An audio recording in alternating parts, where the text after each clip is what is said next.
তিনচুকীয়াৰ সাংবাদিক বন্ধুসকল,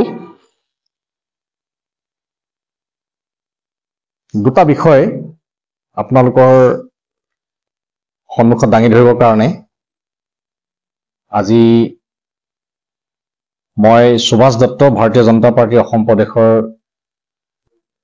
মুখপাত্ৰ হিচাপে দলৰ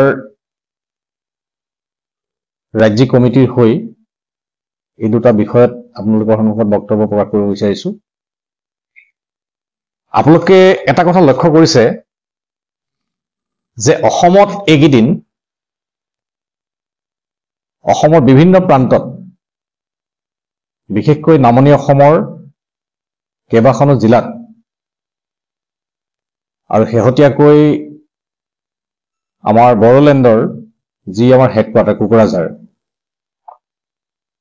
জেহাদী কাৰ্যকলাপৰ লগত জড়িত, জেহাদী সংগঠনৰ হৈ কাম কৰা, জেহাদী কাৰ্যকলাপৰ সৈতে সম্পৰ্ক থকা বিভিন্ন ব্যক্তি আৰক্ষীৰ হাতত ইতিমধ্যে গ্ৰেপ্তাৰ হৈছে। ভাৰতীয় জনতা পাৰ্টীয়ে আমি বহুত আগৰ পৰাই কৈ আছিলো যে অসমখনত ইছলামিক ৰাষ্ট্ৰ কৰাৰ পৰিকল্পনাৰে একাংশ জেহাদী সংগঠনে ইয়াত সন্তৰ্পণে বহুত এনেকুৱা ধৰণৰ কাৰ্যকলাপ চলাই গৈছে আৰু যাক আমি বহু আগৰ পৰা আমি হকিয়াই আছো যে বিশেষকৈ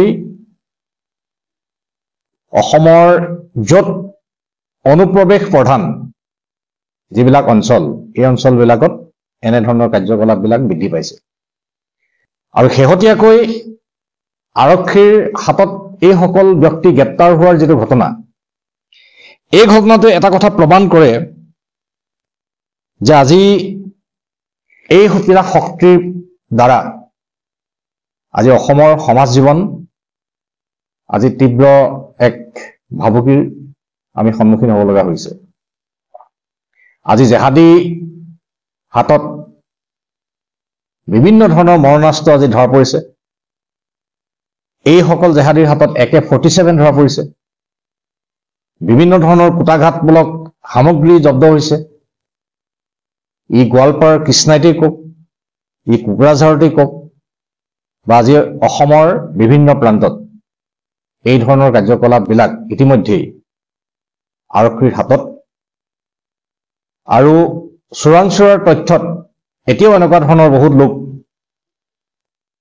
এনেধৰণৰ কুটাঘাতমূলক কাৰ্যকলাপত লিপ্ত হ'বৰ কাৰণে তেখেতসকলে অপচেষ্টা চলাই আছে। এই কথাখিনি আমি ইতিমধ্যে সংবাদ মাধ্যমৰ যোগেদিও পোহৰলৈ আহিছে। গতিকে ভাৰতীয় জনতা পাৰ্টীৰ অসম প্ৰদেশে আমি এনেধৰণৰ কাৰ্যকলাপত আমি উদ্বিগ্নতা প্ৰকাশ কৰিছো আৰু অসমখনক ৰক্ষা কৰিব লাগিব। মাননীয় মুখ্যমন্ত্ৰী ডক্টৰ হিমন্ত বিশ্ব শৰ্মা ডাঙৰীয়াৰ নেতৃত্বত আমাৰ যি গৃহ বিভাগ, এই গৃহ বিভাগে অতি তৎপৰতাৰে যিদৰে আজি জেহাদী শক্তিবিলাকক গ্ৰেপ্তাৰ কৰিছে, আমি ভাবো যে মাননীয় দেশৰ যশস্বী প্ৰধানমন্ত্ৰী নৰেন্দ্ৰ মোদী ডাঙৰীয়াৰ সহযোগত, গৃহমন্ত্ৰী অমিত শ্বাহ ডাঙৰীয়াৰ সহযোগত মাননীয় মুখ্যমন্ত্ৰী ডাঙৰীয়াই এই ষড়যন্ত্ৰসমূহ প্ৰতিহত কৰিবৰ কাৰণে সক্ষম হ'ব।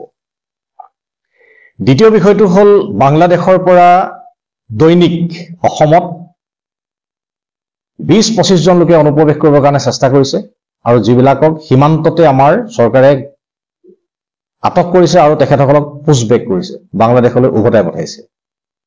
গতিকে আজি বাংলাদেশৰ পৰা নিয়মিত বা প্ৰতিটো মুহূৰ্তত এনেধৰণৰ লোকসকলে ভাৰতত অবৈধভাৱে অনুপ্ৰৱেশ কৰাৰ যিটো চেষ্টা আৰু অভ্যন্তৰত যিটো জেহাদীৰ যিটো কাৰ্যকলাপ, এই দুইটাই আচলতে আমাৰ সমাজ জীৱনক উদ্বিগ্ন কৰিছে।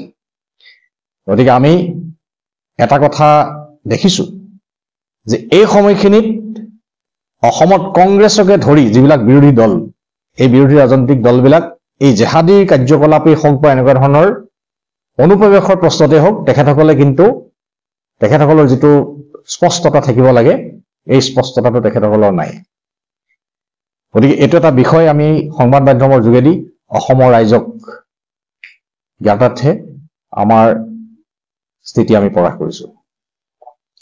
দ্বিতীয় এটা বিষয় প্ৰদেশ কংগ্ৰেছৰ সভাপতি ভূপেন বৰা ডাঙৰীয়াই এইকেইদিন তেখেতৰ মুখত বিভিন্ন ধৰণৰ নীতি বচন আখৈ ফুটাদি ফুটি আছে। আজি ভূপেন বৰা ডাঙৰীয়াই হয়তো পাহৰি গৈছে যে তেওঁ যিটো কংগ্ৰেছ দলৰ প্ৰদেশৰ সভাপতি, এই দলটো যেতিয়া ক্ষমতাত আছিল, এই দলটো ক্ষমতাত থকাৰ সময়ত সুৰেশ কালমাদী নামৰ এজন ব্যক্তিয়ে কমনৱেলথ গেমছৰ নামত হাজাৰ কোটি টকাৰ দুৰ্নীতিত লিপ্ত হৈছিল। তেখেতে হয়তো পাহৰি গৈছে যে তেখেতসকলৰ চৰকাৰ যেতিয়া চলি আছিল তেতিয়া সুখৰামৰ দৰে নেতাই হাজাৰ হাজাৰ কোটি টকীয়া দুৰ্নীতিত লিপ্ত হৈছিল। তেওঁলোকৰ মিত্ৰজোঁটৰ, তেওঁলোকৰ মিত্ৰ দলৰ সাংসদ সেই সময়ৰ কেন্দ্ৰীয় মন্ত্ৰী যি 2G স্পেক্ট্ৰাম কেলেংকাৰীত জড়িত হৈছিল। আজি হয়তো ভূপেন বৰা ডাঙৰীয়াই এই কথাটো পাহৰি গৈছে যে এইটো কংগ্ৰেছ দল, যিটো কংগ্ৰেছ দলৰ প্ৰাক্তন প্ৰধানমন্ত্ৰী ৰাজীৱ গান্ধীৰ বিৰুদ্ধে বফৰ্চ কেলেংকাৰীৰ অভিযোগ, এই অভিযোগৰ পৰা আজিও ৰাজীৱ গান্ধী মুক্ত হোৱা নাই। তেখেতসকলৰ যিজন নেতা ৰাহুল গান্ধী, তেওঁলোকৰ যিগৰাকী নেত্ৰী সোনিয়া গান্ধী, নেশ্যনেল সৰাল কেলেংকাৰীত এতিয়াও তেওঁলোক জামিনত আছে। তেখেতসকল এতিয়াও জামিনতহে বাহিৰত আছে, তেখেতসকল অভিযোগ মুক্ত হোৱা নাই। আজি হয়তো ভূপেন বৰা ডাঙৰীয়াই এই কথাটো পাহৰি গৈছে যে তেখেতসকলৰ য'ত ৰাজ্য চৰকাৰ চলি আছে, আজি কৰ্ণাটকত ৰাজ্য চৰকাৰ, তেওঁলোকৰ বৰ্তমানৰ ৰাজ্য চৰকাৰখনৰ মুখ্যমন্ত্ৰীজনৰ বিৰুদ্ধে চৰকাৰী ভূমি আত্মসাতৰ অভিযোগ উত্থাপিত হৈছে। আৰু আজি সেইজন ভূপেন বৰাৰ মুখত যিবিলাক নীতি বচন আখৈ ফুটা দি ফুটিছে, তেখেতসকলে অকণমান নিজৰ গাত চিকুটি চোৱা উচিত। কংগ্ৰেছ এটা দুৰ্নীতিগ্ৰস্তৰ দল, কংগ্ৰেছ এটা ভ্ৰষ্টাচাৰীৰে গঠিত এটা ৰাজনৈতিক দল, যি ভাৰতবৰ্ষত শাসন কৰাৰ সময়খিনিত দুৰ্নীতি ভ্ৰষ্টাচাৰৰ বাহিৰে আমাৰ দেশৰ জনসাধাৰণক একোৱেই দিব নোৱাৰিলে। আজি তেখেতসকলে অসমৰ কথা কৈ আছে। তেওঁলোকৰ অসমত তেওঁলোকৰ যেতিয়া চৰকাৰ চলি আছিল, সেই সময়ত তেখেতসকলৰ যিবিলাক মন্ত্ৰী আছিল, তেখেতসকলৰ যিবিলাক নেতা আছিল, তেখেতসকলৰ নেতৃত্বত কাজিৰঙাত কিমানটা গড় হত্যা হ'ল। এই গড় হত্যাৰ ধনেৰে তেখেতসকলৰ কংগ্ৰেছৰ নেতাসকলে এতিয়া এই কথা বতৰাবিলাক পাহৰি যোৱা উচিত নহয়। তেখেতসকলৰ চৰকাৰ চলি থকাৰ অৱস্থাত অসমত অসমৰ সমাজ জীৱনৰ বিৰুদ্ধে, অসমৰ জাতীয় জীৱনৰ বিৰুদ্ধে তেখেতসকলে কোনবিলাক সিদ্ধান্ত গ্ৰহণ কৰিছিল, এই কথাবিলাক তেখেতসকলে পাহৰি যোৱা উচিত নহয়। আজি যদি ভূপেন বৰা ডাঙৰীয়াই পাহৰি গৈছে, তেতিয়াহ'লে আমি মনত পেলাই দিব বিচাৰিছো, সেই ভৰত নৰহ ডাঙৰীয়া জলসম্পদ মন্ত্ৰী হৈ থাকোঁতে মাত মৰা তেখেতসকলৰ যিবিলাক মথাউৰি নিৰ্মাণৰ দুৰ্নীতিয়ে হওক, আজি কংগ্ৰেছ দলৰ চৰকাৰ চলি থাকোঁতে তৰুণ গগৈ ডাঙৰীয়া মুখ্যমন্ত্ৰী হৈ থকাৰ অৱস্থাত প্ৰদ্যুৎ বৰদলৈ যেতিয়া উদ্যোগ বিভাগৰ মন্ত্ৰী আছিল, সেই সময়ত ট্ৰান্সপৰ্ট ছাবচিডিৰ কেলেংকাৰীয়ে হওক, যি সময়ত কংগ্ৰেছ চৰকাৰ চলি আছিল তেখেতসকলৰ দিনৰ নেশ্যনেল বেম্বো মিছনৰ কেলেংকাৰীয়ে হওক বা সমাজ কল্যাণ বিভাগৰ দুৰ্নীতিক প্ৰশ্নই হওক, এইবিলাক দুৰ্নীতি তেখেতসকলৰ দিনত সংঘটিত হৈছিল।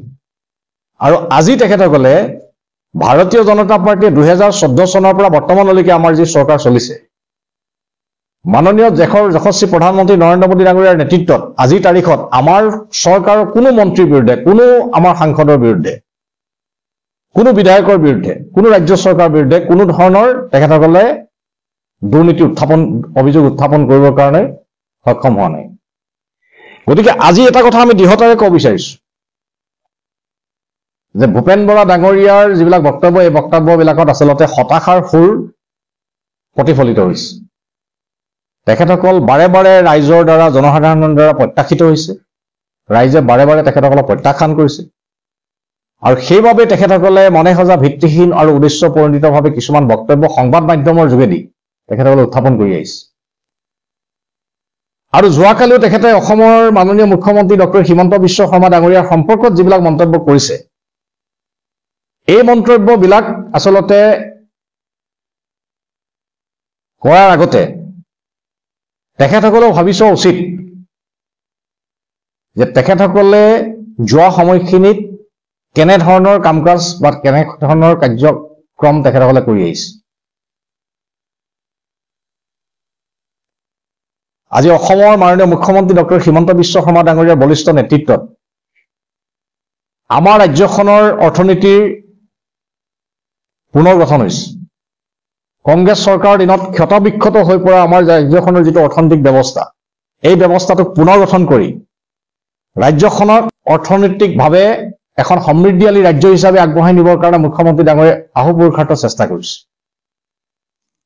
আজি ভূপেন বৰা ডাঙৰীয়াক মই প্ৰত্যাহ্বান জনাই গৈছো, 2015-16 বিত্তীয় বৰ্ষৰ যিখন তৰুণ গগৈ ডাঙৰীয়াৰ যিখন শেষৰ বাজেট আছিল, তাৰ যিটো ইকনমিক ছাৰ্ভে, এই ইকনমিক ছাৰ্ভে ৰিপৰ্টে কয় সেই সময়ত অসমৰ GDP আছিল মাত্ৰ 1.5 লাখ কোটি টকা। সেই সময়ত কংগ্ৰেছ চৰকাৰৰ দিনত সেই সময়ত কেপিটেল এক্সপেণ্ডিচাৰ আছিল, কেপেক্স আছিল মাত্ৰ 4,630 কোটি টকা কেপিটেল এক্সপেণ্ডিচাৰ। আৰু মাননীয় মুখ্যমন্ত্ৰী ডক্টৰ হিমন্ত বিশ্ব শৰ্মা ডাঙৰীয়া, মাননীয় সৰ্বানন্দ সোণোৱাল ডাঙৰীয়াৰ মন্ত্ৰীসভাত তেখেতেহে আমাৰ বিত্তমন্ত্ৰী আৰু বৰ্তমান অসমৰ মুখ্যমন্ত্ৰী। তেখেতৰ নেতৃত্বত এতিয়া আমি 2016 চনৰ পৰা যদি আমি 2024 চনলৈকে যদি আমি ধৰো, তেতিয়াহ'লে বৰ্তমান আমাৰ ৰাজ্যখনৰ GDP হৈছে 6 লাখ কোটি টকা পাৰ হ'ব, 6,15,000 কোটি টকা আমাৰ এষ্টিমেটেড এবাৰ GDP, অসমৰ GSDP। গতিকে অসমখনক 1.5 লাখ কোটি GSDPৰ পৰা 8 বছৰ সেৱা কৰাৰ পিছত যিজন মুখ্যমন্ত্ৰীৰ নেতৃত্বত আজি আমাৰ GSDP 6 লাখ কোটি টকা হৈছে, আৰু সেইজন মুখ্যমন্ত্ৰী তেখেতসকলে সমালোচনা কৰে। সমালোচনা কৰাৰ আগত তেখেতসকলে নিজৰ গাত চিকুটি চোৱা উচিত। আজি ৰাজ্যখনৰ কেপিটেল এক্সপেণ্ডিচাৰ তেওঁলোকৰ দিনত যিটো 4,000-4,500 কোটি টকা আছিল, এইবাৰ আমাৰ 30,000 কোটি টকা স্পৰ্শ কৰিব এইবাৰ বিত্তীয় বৰ্ষত, এই কাৰেণ্ট যিটো ফাইনেন্সিয়েল ইয়াৰ। গতিকে আজি আমাৰ ৰাজ্যখনৰ যিটো আন্তঃগাঁথনি, ৰাজ্যখনৰ যিটো উন্নয়ন, এই উন্নয়নে কয় যে অতি দক্ষতাৰে বিচক্ষণতাৰে ৰাজ্যখনক নেতৃত্ব দিবৰ কাৰণে মাননীয় মুখ্যমন্ত্ৰী ডক্টৰ হিমন্ত বিশ্ব শৰ্মা ডাঙৰীয়া সক্ষম হৈছে। আৰু এজন সফল মুখ্যমন্ত্ৰী হিচাপে ডক্টৰ হিমন্ত বিশ্ব শৰ্মা ডাঙৰীয়াৰ প্ৰতি ঈৰ্ষান্বিত হৈ কংগ্ৰেছ নেতা ভূপেন বৰা ডাঙৰীয়াই এনেধৰণৰ চালেবেৰে কোবোৱা, এনেধৰণৰ তৰল সমালোচনাৰে মাননীয় মুখ্যমন্ত্ৰীজনক তেওঁলোকে জনমানসত সেৱা প্ৰতিপন্ন কৰাৰ কাৰণে অপচেষ্টা লিপ্ত হৈছে। কিন্তু মানুহৰ দক্ষতাটো ক'ত প্ৰমাণিত হয়? মুখ্যমন্ত্ৰীজনৰ দক্ষতাটো ক'ত প্ৰমাণিত হৈছে? কাৰণ আজি ৰাজ্যখনৰ যিটো বিত্তীয় যিটো ব্যৱস্থা, এই বিত্তীয় ব্যৱস্থা শক্তিশালীকৰণৰ যোগেদিয়ে মাননীয় মুখ্যমন্ত্ৰী ডাঙৰীয়াই এই কথাটো দেখুৱাবৰ কাৰণে সক্ষম হৈছে। আজি লাখ লাখ দৰিদ্ৰ জনসাধাৰণৰ কাৰণে আমাৰ যিবিলাক জনকল্যাণমূলক আঁচনি, সি অৰুণোদয়ে হওক, সি আজি আমাৰ মাননীয় প্ৰধানমন্ত্ৰী ডাঙৰীয়াৰ ফ্লেগশ্বিপ স্কিমবিলাকে হওক, যিবিলাকৰ যোগেদি ৰাইজ উপকৃত হৈছে। আজি নীতি আয়োগৰ সমীক্ষাই কয় যে যোৱা 10টা বছৰত অসমৰ অতি দৰিদ্ৰতাৰ কবলত থকা প্ৰায় 80 লাখ লোক আজি অতি দৰিদ্ৰতাৰ পৰা মুক্ত হৈ আজি APL অৰ্থাৎ বিল' পভাৰ্টি লাইনৰ পৰা আপগ্ৰেড হোৱাৰ দিশেৰে আজি গতি কৰিছে। এইটো আমি কোৱা কথা নহয়, এইটো আমাৰ নীতি আয়োগে বা বিভিন্ন ধৰণৰ অৰ্থনৈতিক সমীক্ষাই কথাটো কৈ আছে। গতিকে ভূপেন বৰা ডাঙৰীয়াই অসমৰ মাননীয় মুখ্যমন্ত্ৰী ডাঙৰীয়াক সমালোচনা কৰিবলৈ যাওঁতে এই কথা বতৰাবিলাক তেখেতে চোৱা উচিত, আৰু কেৱল সমালোচনাৰ নামত সমালোচনা নকৰি তেখেতসকলে প্ৰকৃত যিটো সত্য, জনসাধাৰণ যিবিলাক বিষয়ত উপকৃত হৈছে, এইবিলাকত অকণমান ধন্যবাদ জনাবলৈও তেখেতসকলে শিকিব লাগে বুলি মই ভাবোঁ। আৰু এই কথাখিনি ভাৰতীয় জনতা পাৰ্টীৰ অসম প্ৰদেশৰ হৈ আমি ভূপেন বৰা ডাঙৰীয়াক আমি সকীয়াই দিছোঁ যে মুখ্যমন্ত্ৰীজনৰ বিৰুদ্ধে যেতিয়া বক্তব্য ৰাখে, তেতিয়াহ'লে আপোনালোকে কথাখিনি আপোনালোকৰ দিনৰ যিবিলাক কাৰ্যকলাপ, এই কাৰ্যকলাপবিলাক মনত ৰাখি আপোনালোকে বক্তব্য ৰখা উচিত। আৰু গঠনমূলক সমালোচনা আমি সদায় আদৰণি জনাওঁ। বিৰোধী পক্ষত থাকিলেও তেখেতসকলে যিবিলাক গঠনমূলক পৰামৰ্শ দিব, সেই গঠনমূলক পৰামৰ্শবিলাক আলোচনা কৰিবৰ কাৰণে আমি সদা প্ৰস্তুত। ধন্যবাদ। এইকেইটাই বিষয়।